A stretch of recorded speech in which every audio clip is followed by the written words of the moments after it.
saja kita persilakan kedua calon wakil presiden untuk hadir di atas panggung.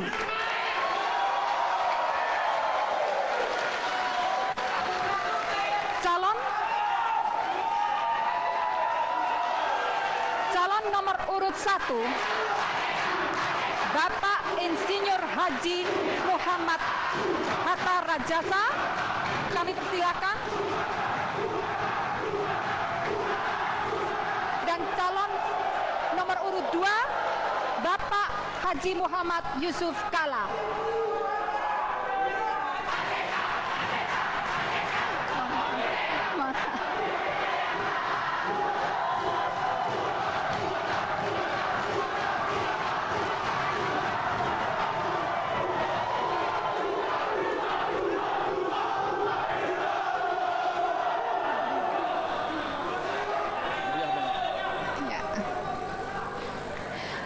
Hadirin sekalian, dimohon semua untuk berdiri menyanyikan lagu kebangsaan Indonesia Raya. Dimohon untuk duduk kembali. Kepada kedua kandidat, saya persilakan untuk mengambil tempat masing-masing.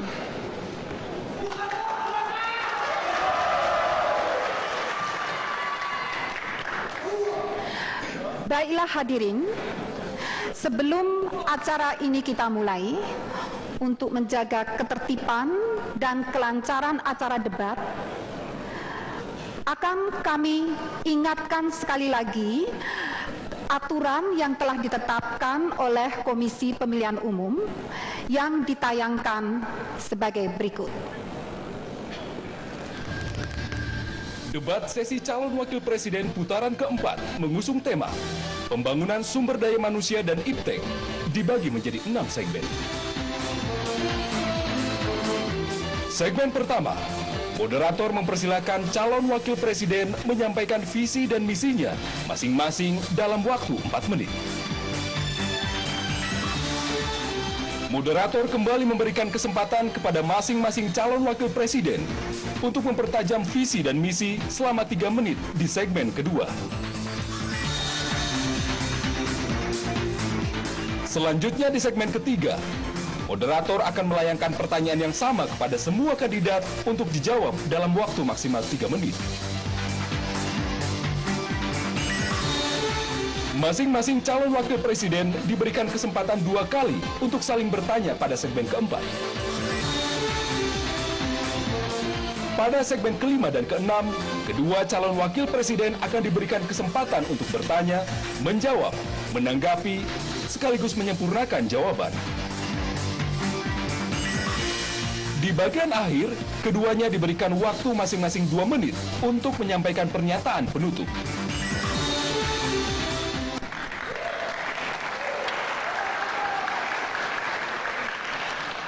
Baiklah hadirin sekalian, selain aturan yang telah ditetapkan oleh Komisi Pemilihan Umum, perlu saya tambahkan aturan tambahan. Aturan yang pertama, tepuk tangan dari para hadirin hanya diperkenankan setelah para kandidat selesai berbicara. Aturan yang kedua ditujukan kepada kedua calon untuk berbicara secara bergantian tanpa saling memotong. Demikianlah aturan yang harus kita tegakkan selama acara debat ini. Nah, hadirin sekalian, untuk memberikan semangat kepada kedua kandidat kita, saya persilakan untuk memberikan aplaus yang meriah.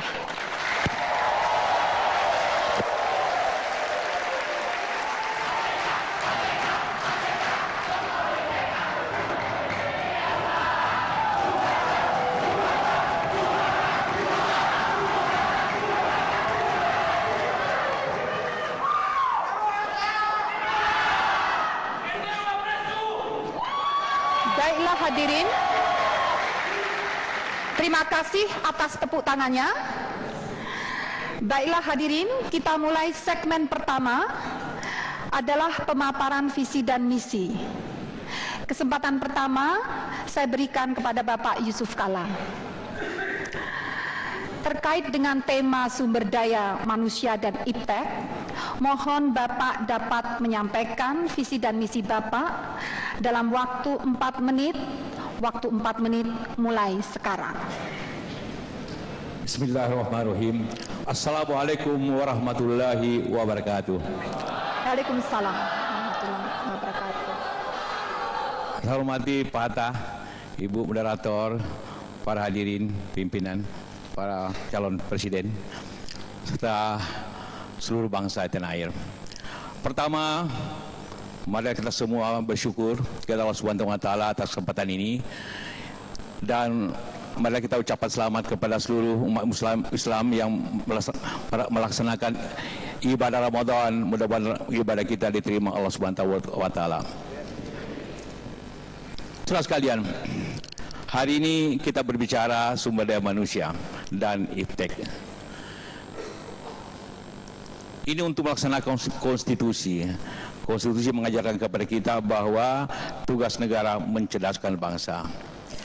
Begitu juga Allah Subhanahu wa taala telah menjanjikan dalam surat Al-Mujadilah, Allah akan meninggikan orang yang beriman di antara kamu dan yang diberi ilmu pengetahuan beberapa derajat. Artinya adalah bahwa apapun yang kita bicarakan ini penting untuk dunia dan akhirat. Oh sekalian, apabila kita berbicara tentang sumber daya manusia, maka kita berbicara kepada bangsa. Kenapa? Karena pembangunan itu sendiri, objek dan subjeknya adalah manusia, bangsa Indonesia. Karena itulah kita semua, Pak Jokowi selalu mengatakan bahwa yang pertama harus dilaksanakan ialah meningkatkan derajat sumber daya manusia kita. Sumber daya manusia tentu ditingkatkan dengan pendidikan, teknologi, dan ilmu pengetahuan. Memang pendidikan, ilmu pengetahuan, teknologi tidak bisa dipisahkan, karena itulah adalah sumber daripada ilmu itu sendiri dan peningkatan itu sendiri. Karena itulah maka kombinasi daripada sumber daya manusia dan ilmu pengetahuan adalah ujungnya produktivitas bangsa itu sendiri. Kita belajar daripada bangsa-bangsa lain dan kita belajar dari bangsa kita. Bangsa banyak yang maju karena ilmu pengetahuan, ada bangsa yang maju karena sumber daya alam. Karena itulah kita dengan punya sumber alam dan kemudian dengan kekayaan sumber daya manusia dan upaya ilmu pengetahuan tentulah akan memberikan manfaat yang lebih besar bangsa ini. Apa yang kita harus lakukan? Banyak hal tentunya. Pendidikan kita memang merupakan ada sistem pendidikan nasional yang mengutamakan kecerdasan, akhlak yang baik, budi pekerti dan juga pengetahuan yang baik. Adalah tugas untuk kita semua. Kita semua sudah mempunyai anggaran yang sesuai dengan Undang-Undang Dasar 20%. Merupakan hal yang tidak banyak diterapkan oleh bangsa-bangsa lain. Ilmu pengetahuan teknologi, kita mempunyai banyak lembaga, ada BPPT, ada LIPI, ada Batan dan sebagainya. Bagaimana lembaga-lembaga ini menjadi ujung tombak ke depan untuk memajukan teknologi ini.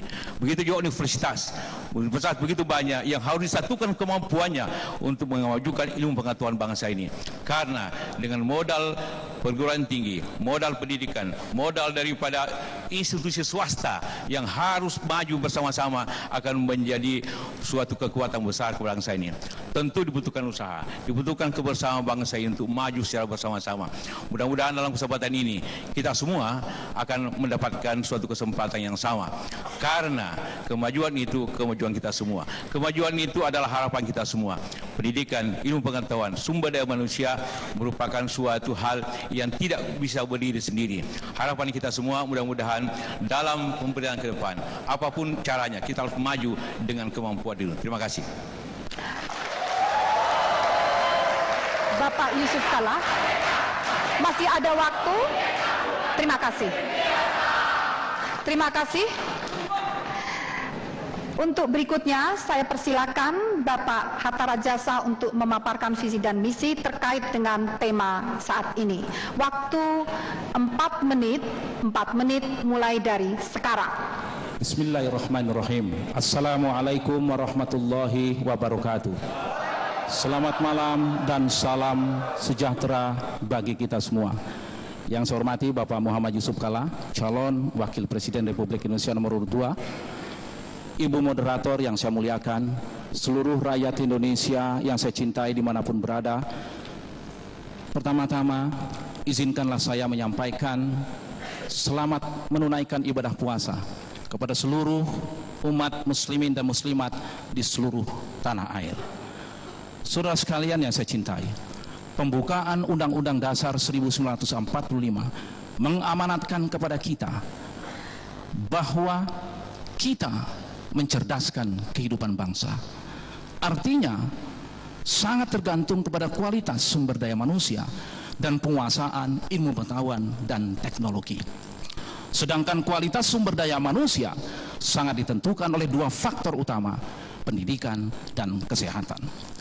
Sejarah umat manusia mencatat jatuh bangunnya peradaban manusia sangat ditentukan oleh kualitas sumber daya manusia dan penguasaan ilmu pengetahuan dan teknologi pada zamannya. Prabowo dan Hatta berkeyakinan Indonesia dapat menjadi negara yang sejahtera, maju dan berperadaban apabila sungguh kita meletakkan sumber daya manusia dan penguasaan ilmu pengetahuan dan teknologi sebagai pilar utama membangun peradaban bangsa. Kata kunci dan tantangan yang kita hadapi adalah sejauh mana kita dapat menjamin seluruh warga bangsa kita untuk dapat menikmati pendidikan yang inklusif, berkeadilan, berkualitas, sedini mungkin, setinggi mungkin, menjangkau seluas mungkin. Disinilah tantangan yang harus kita jawab. Prabowo dan Hatta Rajasa menjawab itu dengan memperbaiki kualitas pendidikan, memperluas akses dan mempermudah jangkauan dengan mewajibkan kita untuk berpendidikan 12 tahun karena itu hak yang mendasar bagi warga negara kita. Di bidang iptek tentu saja pemerintah wajib memajukan ilmu pengetahuan dan teknologi untuk memajukan peradaban dan memakmurkan umat manusia. Kata kunci di dalam iptek ada 3. Bagaimana iptek kita bisa membangun daya saing bangsa.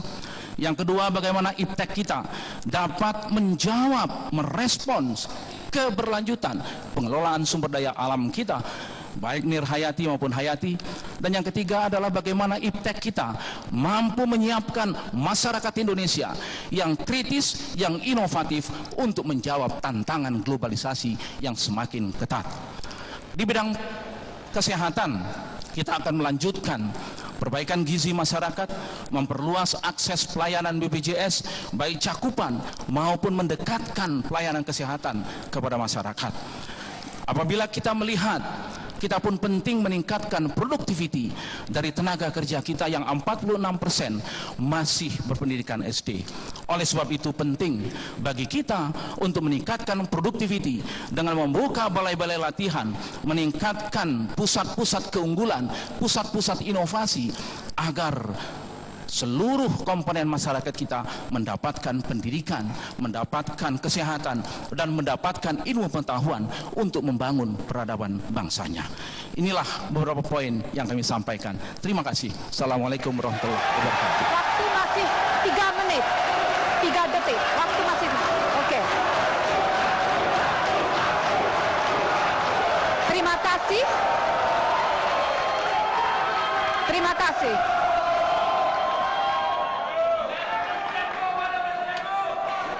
Baik hadirin sekalian, telah kita ikuti bersama pemaparan visi dan misi oleh kedua calon.